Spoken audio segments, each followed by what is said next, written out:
प्रिय विद्यार्थियों एवं मित्रों, सुप्रभात। मैं राजकुमार यादव अमेठी से आज अपने ज्ञान गुरु हिंदी 97 की क्लास में अव्ययी भाव समास पढ़ाने चल रहे हैं। जैसा कि इसके पहले हमने समास क्या है, कितने प्रकार का होता है, समास विग्रह किसे कहते हैं या समस्त पद क्या है, इसके विषय में हमने अगली वीडियो में पढ़ा रखा है, इसके पहले वाली वीडियो में। और आज हम समास के क्रम में जो समास 6 प्रकार के होते हैं, उन्हीं समास के 6 प्रकारों में जो पहला प्रकार है वह है अव्ययी भाव समास। तो आज हम अव्ययी भाव समास पढ़ाने चल रहे हैं। तो विद्यार्थियों एवं प्रिय मित्रों, यदि आपको हमारा वीडियो पसंद आता है तो लाइक, शेयर और चैनल को सब्सक्राइब करना ना भूलिए। ठीक, आइए अब हम सीधे आपको अपने उस विषय पर ले चलते हैं जो आज हम इस वीडियो में यानी इस वीडियो क्लास में पढ़ाने चल रहे हैं, वह है अव्ययी भाव समास। तो अव्ययी भाव समास, अव्यय क्या है और अव्ययी भाव समास क्या है, पहले इसको समझ लेते हैं। यानी संस्कृत में इसकी जो परिभाषा है, पूर्व पद प्रधाने अव्ययी भावा, यानी जिस समास का पहला पद प्रधान होता है या अव्ययवाचक होता है या उपसर्गवाचक होता है, उसे क्या कहते हैं, अव्ययी भाव समास कहते हैं। और जो दूसरा पद होता है वह संज्ञावाचक होता है। ठीक, और संज्ञावाचक होते हुए क्रिया विशेषण का, यानी क्रिया विशेषण में समस्त पद की समूहता यानी क्या समानता होती है। ठीक, तो आज हम पहले अव्ययी भाव समास क्या है उसका परिभाषा नियम पहले समझेंगे। ठीक, तो जैसा आप हमारे बोर्ड पर देख भी रहे होंगे, अव्ययी भाव समास लिखा भी गया है। तो आज हम पहले अव्ययी भाव समास का नियम समझते हैं या परिभाषा क्या है उसको थोड़ा पहले समझते हैं। ठीक, तो यानी अव्ययी भाव जो समास है, इसका जो नियम है संस्कृत में पहले समझ लेते हैं। संस्कृत में क्या नियम होता है या संस्कृत में जो इसकी परिभाषा होती है। ठीक, नियम। ठीक, नियम क्या है संस्कृत में पहले समझते हैं। पूर्व पद प्रधाने, पूर्व पद प्रधाने अव्ययी भावा। ठीक, पूर्व माने पहला, पद माने प्रधान माने प्रधान हो, अव्ययी भावा वहाँ अव्ययी भाव समास होता है। कहने का मतलब है कि जिस समास का पहला पद प्रधान हो वहाँ पर अव्ययी भाव। पूर्व माने पहला, पद माने ठीक यानी पहला पद। ठीक, और यानी प्रधान माने प्रधान हो, अव्ययी भाव समास, वहाँ पर अव्ययी भाव समास होता है। अब इसको हम थोड़ा यानी क्या है, अब इसको थोड़ा हम हिंदी में समझ लेते हैं कि यानी हिंदी की जो परिभाषा होती है वो परिभाषा पहले समझ लेते हैं। ठीक, परिभाषा क्या है हिंदी में, तो हिंदी की परिभाषा है कि जिस समास में पहला पद ठीक अव्यय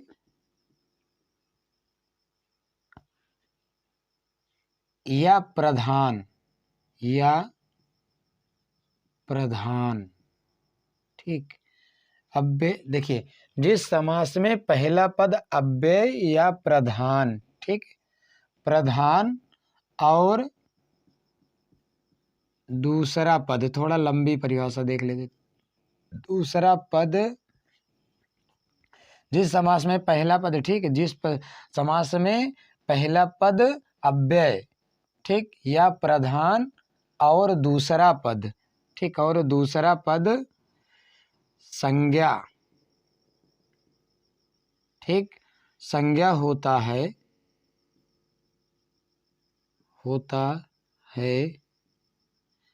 ठीक, संज्ञा होता है तथा समस्त पद, ठीक, तथा समस्त पद क्रिया विशेषण क्रिया विशेषण होकर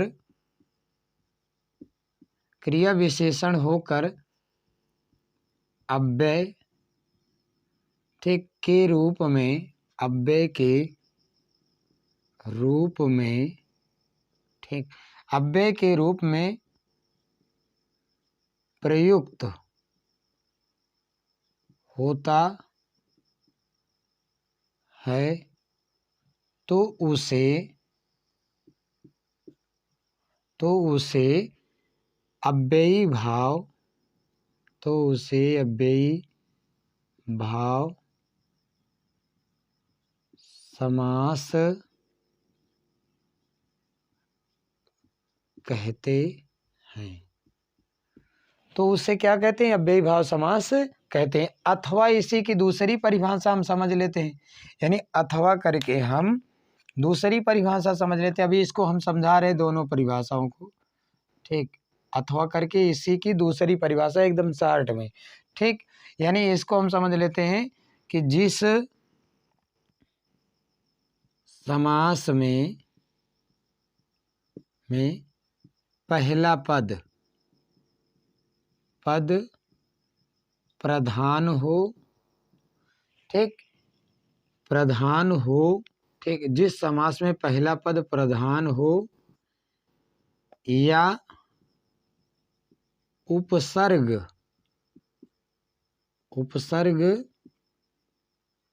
युक्त हो, ठीक, यानी जिस समास में पहला पद प्रधान हो या उपसर्ग युक्त हो, ठीक, यानी उपसर्ग युक्त हो और, ठीक, और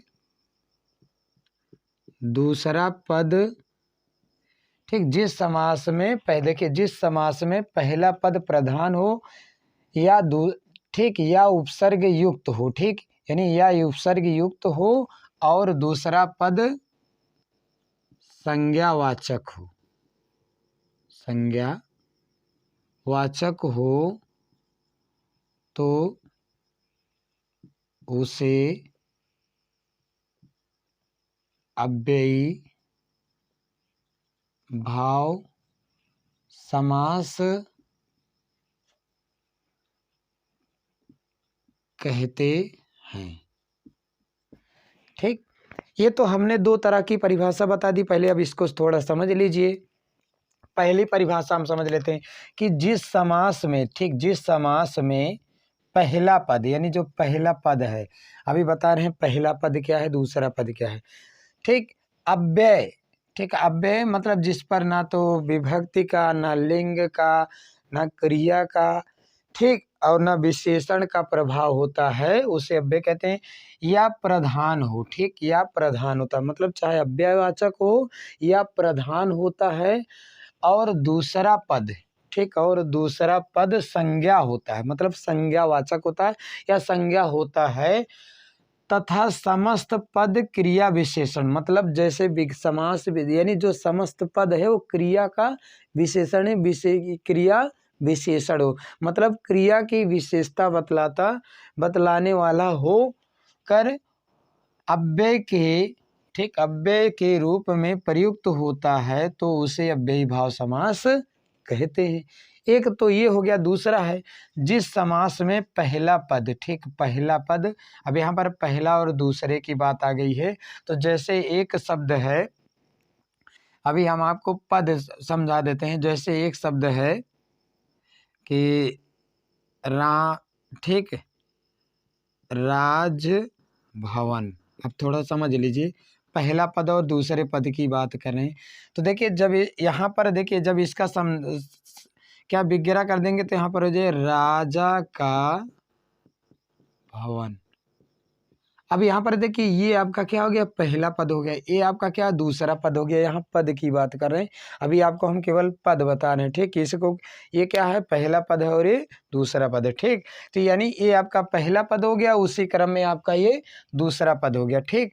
तो यानी ये अभी बता रहे हैं, ठीक। तो यहाँ पर पहले थोड़ा ये समझ लीजिए कि जिस समास में पहला पद प्रधान होता है या उपसर्गवाचक होता है, मतलब जैसे आ, अनु, निर, उप जैसे उपसर्गवाचक शब्द होते हैं युक्त हो तो दूसरा पद क्या है हो, और दूसरा पद मतलब जो बात दूसरा पद है संज्ञावाचक हो, ठीक, यानी ये संज्ञावाचक हो तो उसे अव्ययी भाव समास कहते हैं, ठीक, उसे क्या कहते हैं, अव्ययी भाव समास कहते हैं। अब जैसे हम थोड़ा समझ लेते हैं, यानी क्या है, ये तो हमारा क्या है, उपसर्ग हो गया।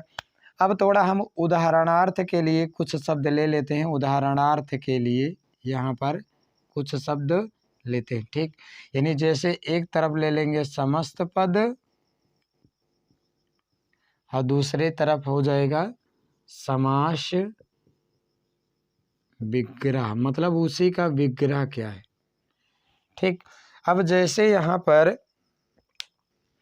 पहला हो गया, ठीक है, समस्त पद, दूसरा हो गया क्या, समास विग्रह। अब जैसे पहला यहाँ पर हम ले लेते हैं आ जन्म, ठीक, आ जन्म, तो यहाँ पर क्या है, आ आपका क्या है, अव्यय है या उपसर्ग है। अब देखिए जब इसका हम संधि विच्छेद कर देंगे, यानी सॉरी, इसका जब समास विग्रह करेंगे तो क्या हो जाएगा, जन्म, ठीक, यानी जब इसका हम क्या है, जन्म तक, तो यानी इसका जब संधि विच्छेद करेंगे तो हो जाएगा जन्म तक।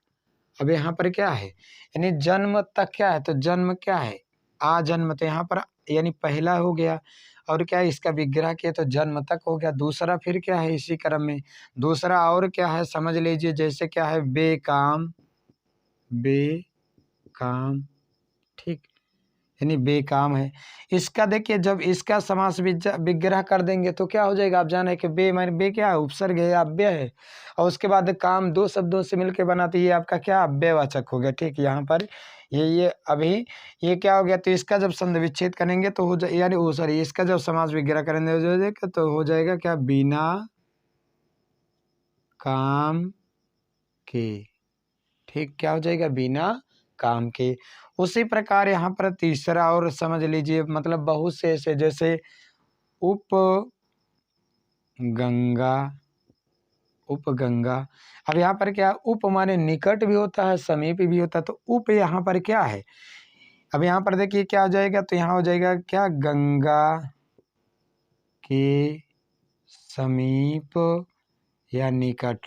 अब यहाँ पर ये समझिए क्या है, ये आपका ये क्या है, ये उपसर्ग है ना, ये क्या है, उपसर्ग है, और ये क्या है, ये भी आपका उपसर्ग है, ठीक, यानी उपसर्ग हो या अव्ययवाचक हो तो वहां पर क्या है, ठीक, वहां पर क्या है, यानी अव्ययी भाव समास होता है। इसी क्रम में और भी क्या है ले लेते हैं, जैसे क्या है, यानी क्या, जैसे चौथा और शब्द ले लेते हैं, जैसे उप कृष्णम, उप कृष्णम। अब यहाँ पर क्या, कृष्णम, तो इसका हो जाएगा क्या, कृष्ण के निकट, ठीक।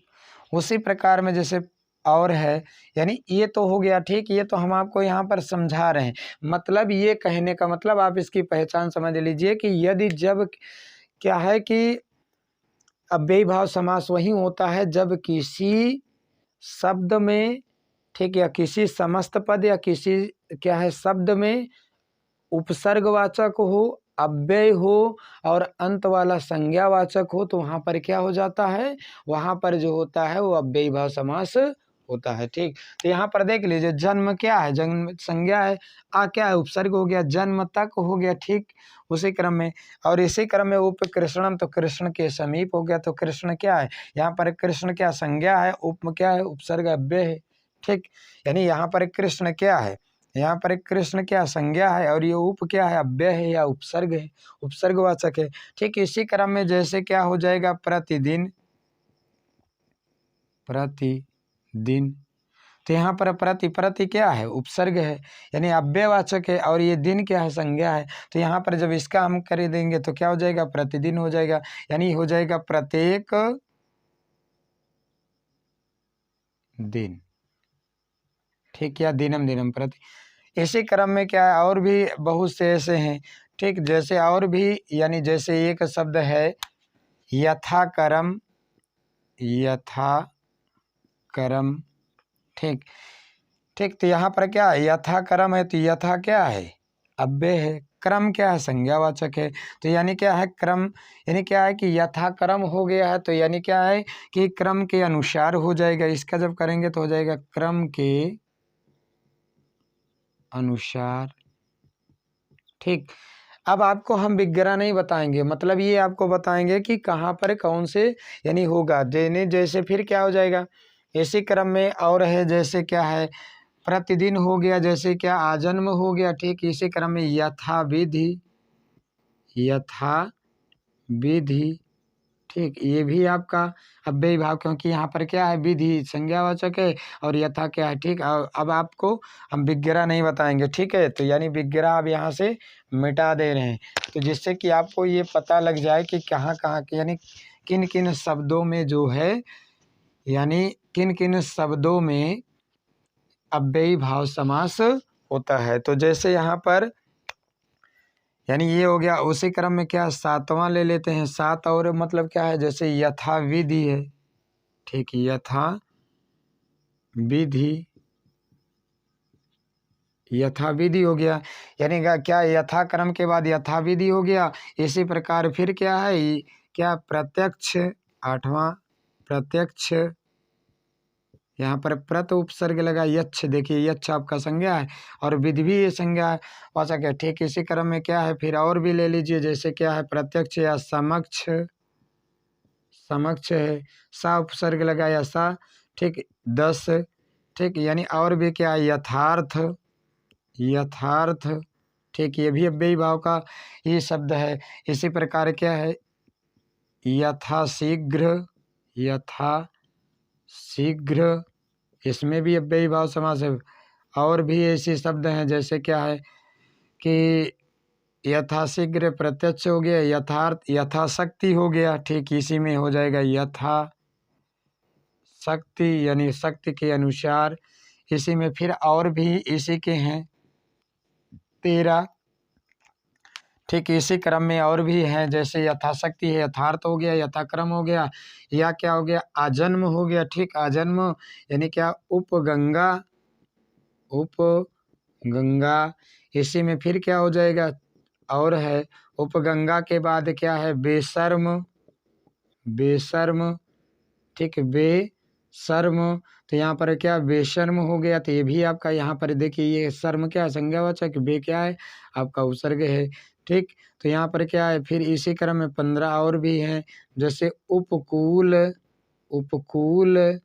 ठीक, इसी क्रम में फिर क्या है, उपकूल हो गया। इसी क्रम में और भी ले लीजिए, जैसे क्या है बतौर, बतौर, तौर देखिए संज्ञावाचक है, बा आपका क्या है अव्यय है। ठीक, उसी प्रकार क्या है और भी हैं, जैसे बतौर के बाद क्या है, अनुरूप, अनुरूप। ठीक, अनुक्रम, अनुक्रम। ठीक, इसी प्रकार क्या है 19 अनुभव, अनुभव।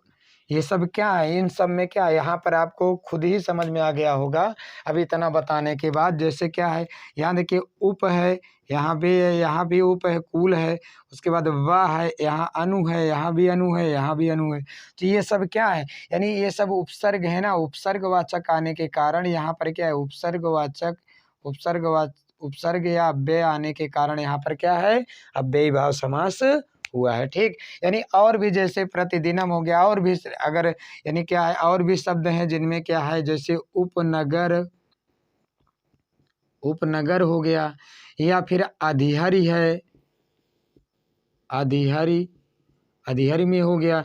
इसी क्रम में क्या हो गया कि ससखी, ससखी हो गया, ससखी, यहाँ सा लगा है। ठीक, इसी में क्या निर्मच्छिका। ठीक, निर्मच्छिका, निर्मच्छिका। तो यहाँ पर क्या है, निर्मच्छिका है, तो यहाँ निर उपसर्ग लगा है। ठीक, तो ये यानी जितने भी हमने शब्द बताए हैं, इन शब्दों में क्या है, अव्ययी भाव समास है। जैसे क्या बद दस्तूर, और भी शब्द हैं, जैसे इसी क्रम में क्या हो जाएगा, बद, ठीक, दस्तूर। ठीक, बद दस्तूर, तो यहाँ पर क्या हो जाएगा, ठीक, बद, स्तूर हो जाएगा, सॉरी यहाँ पर जो ऐसे होगा ये हो जाएगा क्या, बद स्तूर। तो बद स्तूर में भी अव्ययी भाव समास है, ठीक। यानी क्या है, फिर जैसे कभी कभी ये पूछा जाता है अनुविषुणु, अनुविषुणु में कौन सा समास, अनुविषुणु में अव्ययी भाव समास, ठीक। या फिर हो जाएगा क्या कि यथाक्रम हो गया, यथाशक्ति हो गया, यथासंभव, ठीक। यथा जैसे पूछ लिया गया यथासंभव, अभी यथासंभव में कौन सा समास, यथासंभव में अव्ययी भाव समास। तो यहाँ पर हमने आपको जितने शब्द बताए हैं ये सब इम्पोर्टेंट, अधिकतर यही सब जो है कंपटीशन हो या हाई स्कूल हो की परीक्षा हो या कहीं पर कोई भी यानी हिंदी से संबंधित यदि अब समास आते हैं तो उसमें ये शब्द अवश्य पूछे जाते हैं, ठीक। तो प्रिय विद्यार्थियों मित्रों, आज हमने आपको अव्ययी भाव समास बताया। तो देखिए अव्ययी भाव समास क्या है, जिस समास का पहला पद प्रधान होता है उसे अव्ययी भाव समास कहते हैं। यानी जिस समास का पहला पद प्रधान हो और दूसरा पद क्या है, संज्ञावाचक हो, वहां पर अव्ययी भाव समास होता है। जैसे हमने यहाँ पर आपको बता भी दिया है, जैसे क्या है, ये उप है तो उप क्या है, अधि, सा, निर और बद, ये सब क्या हुआ, क्या है यानी बद दस्तूर, तो वहाँ पर हुआ लग गया, तो ये क्या अव्ययवाचक है, ये सब क्या है अव्ययवाचक हैं। और अव्ययवाचक होने के कारण यहाँ पर क्या है, कौन सा समास हुआ है, यहाँ पर अव्ययी भाव समास हुआ है। तो प्रिय विद्यार्थियों एवं मित्रों, यदि हमारी वीडियो यह आपको पसंद आती है, समझ में आता है, तो आप ज़्यादा से ज़्यादा शेयर करें, लाइक करें और हमारे चैनल को सब्सक्राइब करें। तो हम इसी क्रम में अगला जो यानी क्या है समास है वह है तत्पुरुष समास। तो तत्पुरुष समास को कई भागों में बांटा गया है, तो इसको हम अगली वीडियो में पढ़ाएंगे, ठीक है। धन्यवाद।